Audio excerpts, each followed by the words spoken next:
Welcome to Interface Studies. My name is Saleh. In July 1994, a thunderstorm rolled over the Texaco refinery at Milford Haven in southwest Wales.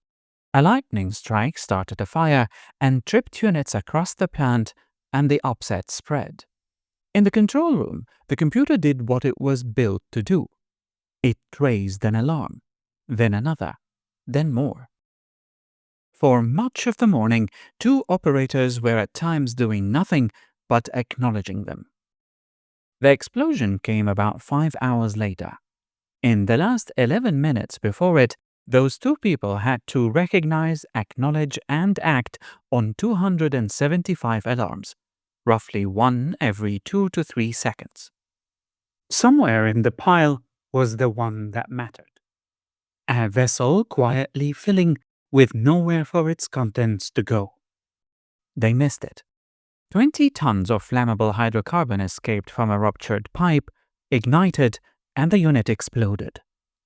26 people were hurt, and the damage came to about £48 million. Afterwards, investigators found around 2,040 alarms configured in the system, most of them set to high priority. When everything is urgent, nothing is. Now, if you design software, you can probably feel where this is going.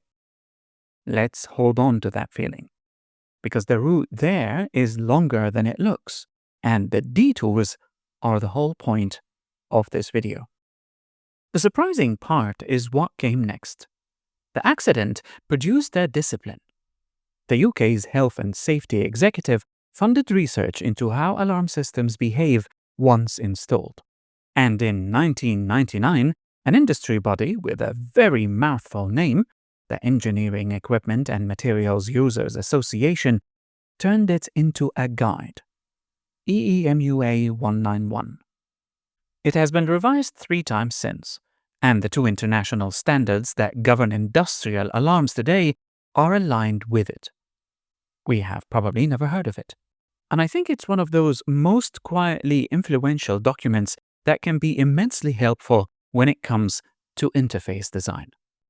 At its center is one question, and it is asked of every alarm the system wants to raise. Does this need the operator to do something? It is not what they like to know, but does it actually require a response? Everything turns on that, because in EMUA's world, an alarm is defined by the action it requires. A signal that needs nothing from you is not a lower priority alarm. It is a different kind of thing, an alert, a status reading. And it does not go to the alarm panel at all. It goes to a log, a trend screen, some quiet surface you check when you are ready. So the first bit here is not to rank alarms. It is to refuse to let most things be alarms, and to give everything else its own place to live. Asking that question of every signal, one at a time, and recording the answer is called rationalization. It is tedious, and it is the heart of the discipline. Around it sits a vocabulary or a set of words. Each term earned its place the hard way. We start with an alarm flood. More alarms than a person can keep up with, which is what Milford Haven sat in for hours.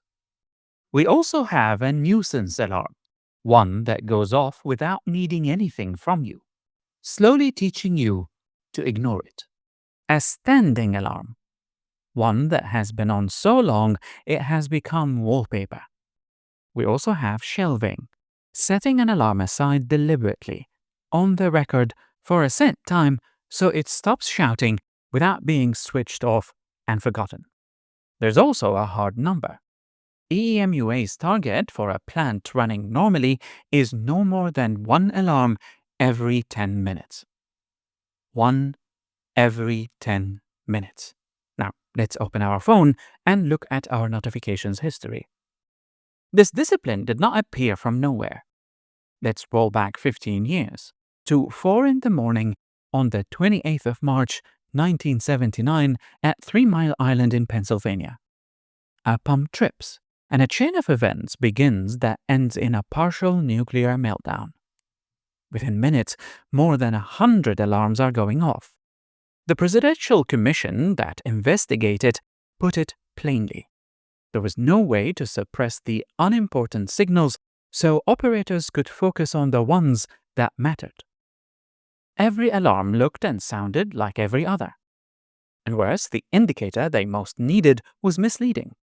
The light for the stuck-open relief valve showed the command sent to the valve, not what the valve had done.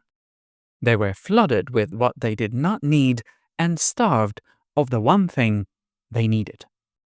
So the problem was described clearly in 1979, and the fix was written down in 1999. 20 years in a heavily regulated industry with inquests and every incentive imaginable. Worth remembering the next time a known problem sits in software for a decade and looks like nobody could be bothered. Now, between the control room and your phone, which is the main hub for your notifications, sits a missing middle, a hospital ward. In April 2013, the Joint Commission, which accredits American hospitals, issued an alert on medical device alarms. Between January 2009 and June 2012, 98 alarm-related incidents had been reported to it, and 80 ended in a death. It cited estimates that 85 to 99% of alarm signals on wards need no clinical action, and that the machines around one patient can fire hundreds of alarms a day. Clinicians do what anyone would. They silence. They delay. They stop hearing. The name for this has since escaped into ordinary speech. We call it alarm fatigue. Now, a ward is structurally different from a control room. The refinery is one alarm system with one owner.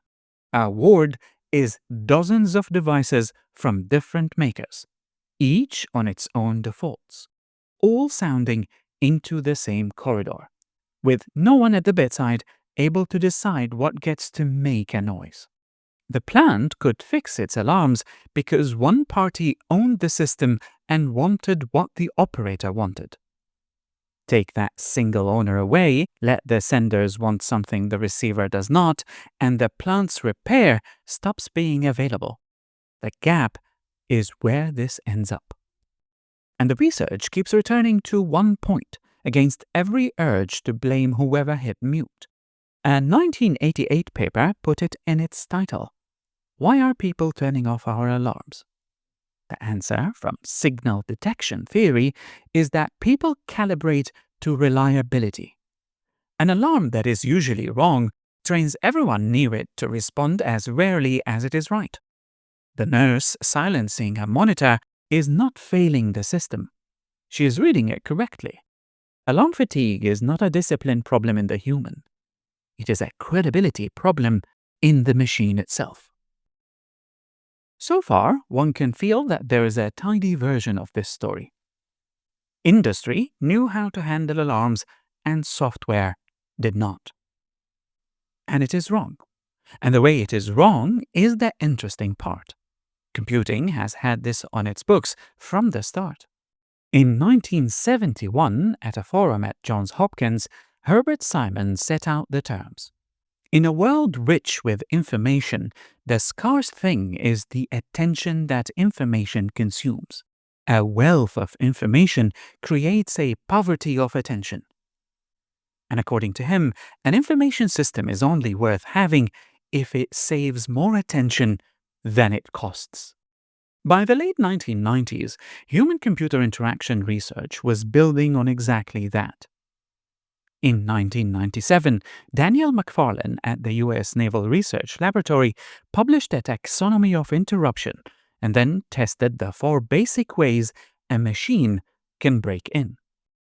It can interrupt immediately, the way nearly everything does now. It can negotiate, announcing itself and letting you choose the moment. It can mediate, handing the decision to an agent that picks for you. Or it can schedule, holding interruptions and delivering them in batches at set times. The same year, a Microsoft research system called Priorities weighed each message against the cost of interrupting you and broke in only when the message was worth more. Attention as a budget. Every interruption is a withdrawal that had to justify itself. That era is interesting, the late 90s. We have the EEMUA 191, and we have the research that is coming in human-computer interaction. One body of knowledge came from a fire in Wales, the other from decision theory. They developed in parallel, neither copying the other. Both failed at the same step, getting out of the papers and into products people use. Mark Weiser, another computer scientist, sits in the middle of this. Running the computer science lab at Xerox PARC, he argued in 1991 that computing would dissolve into the environment, and with John Seeley Brown, they both wrote Designing Calm Technology in 1995. Their idea was that technology can use the edge of your attention as well as the center, moving information between the two so it sits quietly until you want it. That is a different move from the plans. Alarm management is at mission control, deciding what gets in at all. Calm technology is re-encoding, which is changing the form of information so it stops demanding the center anyway. Both descend from the scarcity Simon named, attention as the thing in short supply. And they complement each other. And a good notification system could use either or both. And the reason Weiser belongs in the middle of this story rather than the end is because the design that won out reached for neither at first. In 2011, Apple's iOS 5 introduced Notification Center, a single surface where every app's alerts queued in one scrolling list. Android had carried a unified shade since its earliest releases. Both had arrived at the same object. One channel. It's owned by the operating system. Any app can write into with alerts that interrupt and a badge keeping score. Now let's try to run the EEMUA's test over what lands there. Your weekly screen time report is ready, needs nothing from you. So it is not an alarm and fails the test. Someone you follow posted for the first time in a while is a nuisance alarm, except this one is manufactured on purpose. A badge stuck at 47 is a standing alarm. The 40 notifications waiting after a flight are an alarm flood. But the real tell is where they land. The control room had two destinations, the alarm panel and everywhere else. The phone has one. The screen time report and a message from a member of your family arrive in the same place, drawn the same way, and often making the same sound. Now, the phone did not build a bad alarm system. It built a single channel and called everything an alarm, reproducing the whole catalog of failure modes by skipping the discipline's first step. Now, the remedies arrived later. Each one a fragment of alarm discipline rebuilt after the fact. In 2017, Android added notification channels. Every app must sort its alerts into categories you can switch off, which is rationalization with the review work pushed onto you and the categories named by the sender. In 2019, its focus mode let you pause whole apps. In 2021, Apple's Focus carried user-built suppression rules across iPhone, iPad, and Mac, alongside a scheduled summary that holds non-urgent notifications for delivery at set times.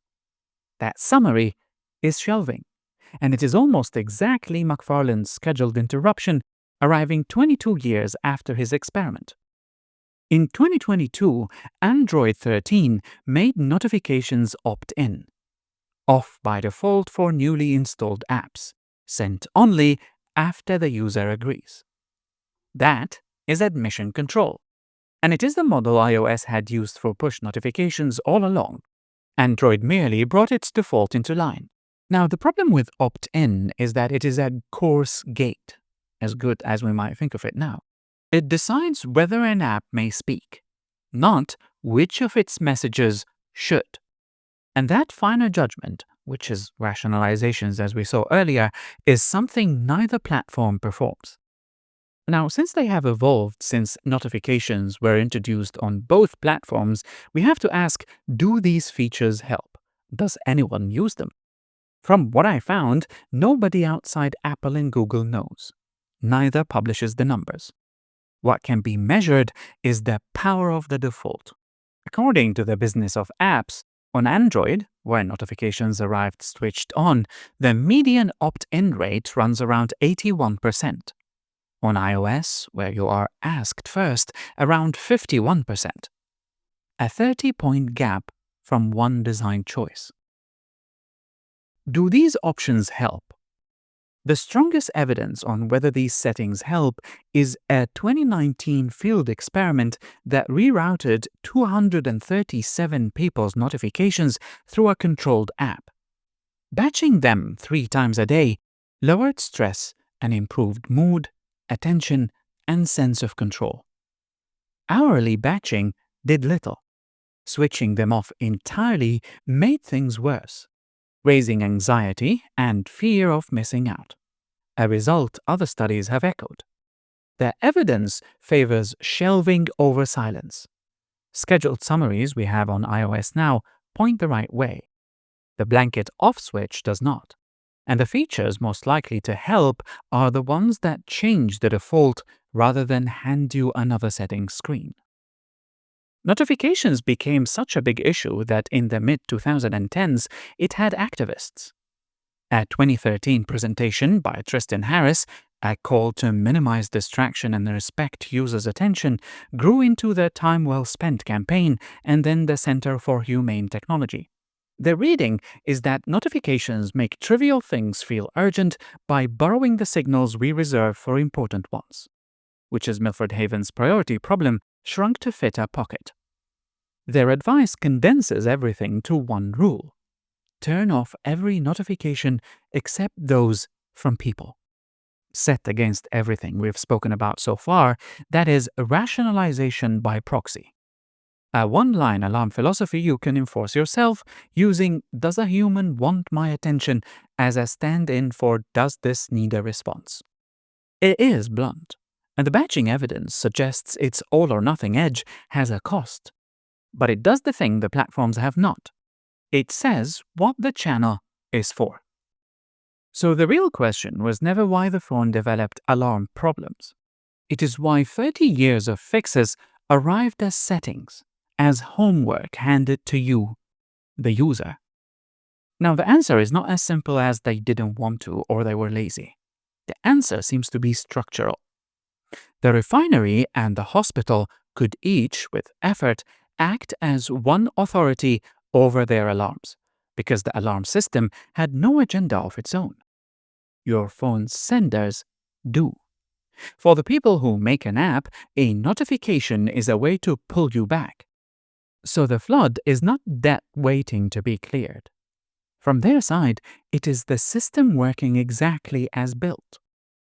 The platform runs the channel but does not own the senders, so it cannot rationalize for you.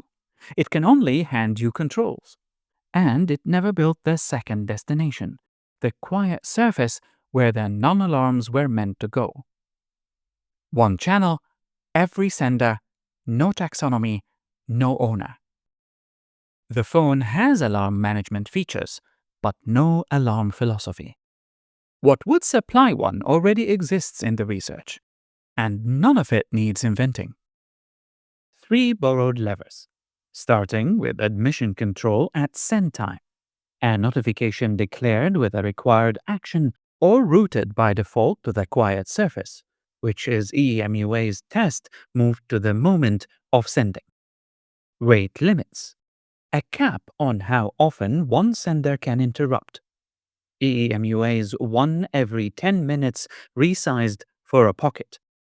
And finally, earned interrupt rights. A sender whose alerts go unread loses the right to interrupt, which is Sorkin's calibration run in reverse by the platform instead of inside your head. What none has done is make a sender pay for the attention it wastes. We have known how to manage alarms since 1999. The phone did not add a harder version of that problem. It added a channel where the people sending the alarms and the person receiving them no longer want the same thing. And the interesting thing here is that nobody has worked out who decides whose side it is on.